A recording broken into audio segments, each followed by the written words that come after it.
Siap memberi salam.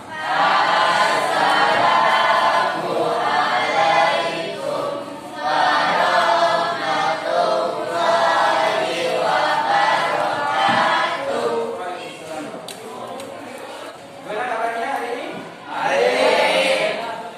Ada yang tidak masuk? Kurang ya?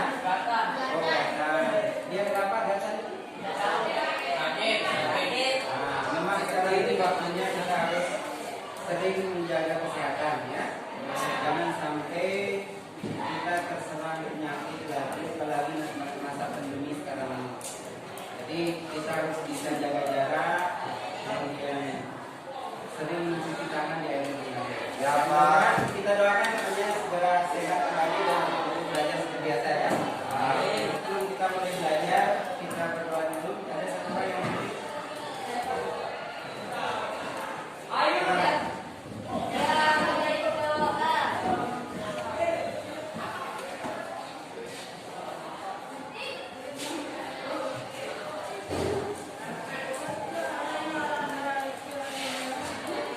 kemarin kita belajar tentang fungsi kuadrat dalam hal menggambar grafik ya. Ada satu metode yang sudah Ibu ajarkan, yaitu namanya metode titik potong. Masih ingat ya? Sekarang kita masuk dengan metode yang kedua, yaitu menggunakan gawai. Kita itu menggunakan HP Android. Sebelumnya semua siswa sudah membawa HP-nya ini? Coba tunjukkan mana HP-nya, tunjukkan. Oke. Nah, hari ini kita akan belajar tentang sifat-sifat fungsi kuadrat dengan menggunakan bantuan aplikasi Desmos namanya. Nah, silakan anak-anak untuk menginstal aplikasi Desmos itu bisa melalui website. Atau kalau misalkan mau diinstal, silakan boleh langsung menggunakan Play Store. Di situ akan muncul nanti yang disebut sebagai Desmos, ya. Jadi tujuan pembelajaran kita hari ini anak-anak, kita akan belajar bagaimana menggunakan aplikasi Desmos itu untuk menjelaskan sifat-sifat dari fungsi kuadrat. Ada dua hal yang akan perlu sampaikan. Yang pertama, fungsi kuadrat itu sifatnya kita bisa lihat dari nilai A, B, dan C. Manakala fungsinya berbentuk AX kuadrat plus BX plus C. A-nya masih ingat ya? B-nya masih ingat ya? C-nya masih ingat ya? Oke, terus.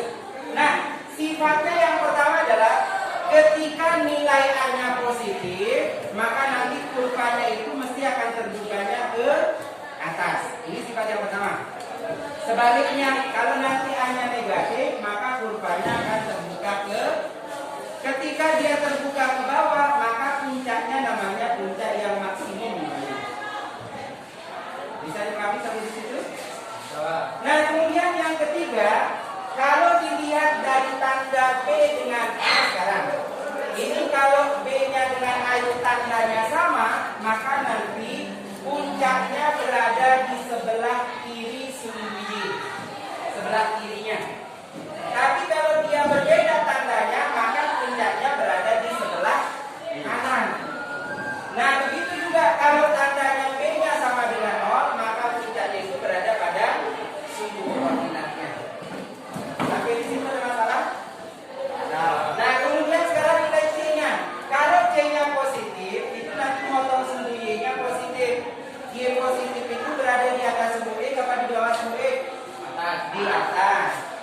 Kalau C-nya negatif, memotong sumbu Y-nya negatif. Artinya sumbu Y-nya berada di bawah sumbu Y-nya yang negatif. Nah, itu dari sifat yang pertama. Kemudian sifat yang kedua yang bisa kita lihat adalah jika dilihat dari nilai A dan nilai D-nya. D itu apa? Diskriminasi. Masih ingat rumusnya? Apa dia? B kuadrat minus 4AC. Jadi tanpa kita menggambar, kita bisa tahu posisi D-nya seperti apa. Yang pertama gini, kalau D-nya nanti lebih besar dari 0, maka dia akan memotong sumbu X di 2 titik ya.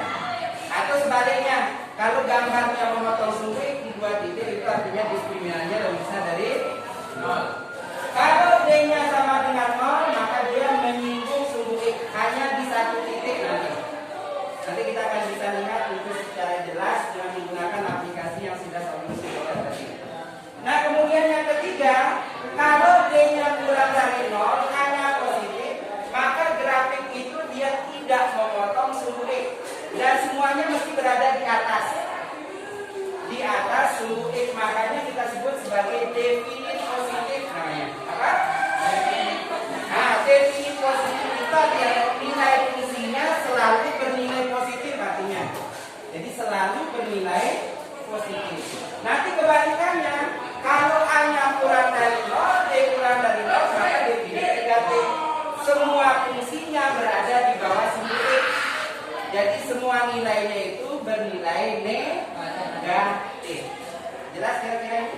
Nah, itu dua sifat yang bisa kita lihat. Yang pertama dari nilai A, B, C-nya, dan yang kedua dari nilai A dan E. Nah, sekarang coba mari kita lihat soal yang berkaitan dengan itu. Contoh. Nah, silakan kita boleh buka sekarang aplikasi Desmos-nya. Yang masih ada kendala membukanya, silakan angkat tangannya. Sekarang buat fungsi dari X kuadrat minus 4X min 5 dulu. Ya, dari Chrome. Ya.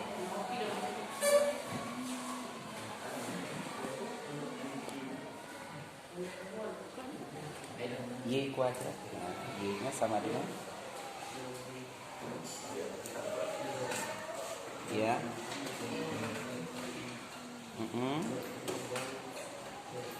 Iya. Iya, Mbak. Nah, sekarang kita analisa dia coba. Pelan-pelan lihat baik-baik gambarnya ini. Pertama, analisis dari nilai A-nya dulu. Di soal ini A-nya positif apa negatif? Positif. Kalau A-nya positif berarti dia apa artinya? Kurvanya terbuka ke atas. Kemudian sifat yang kedua coba. Tanda di A dengan B-nya sama atau tidak? Tidak sama. Kalau tidak sama artinya apa? Puncaknya berada di sebelah kanan sumbu Y. Ini namanya sebelah kanan. Kalau ditanya berapa titik puncaknya? Nah, itu dia 2,9. Sekarang lihat nilai C-nya. C-nya positif atau negatif? Negatif itu artinya apa?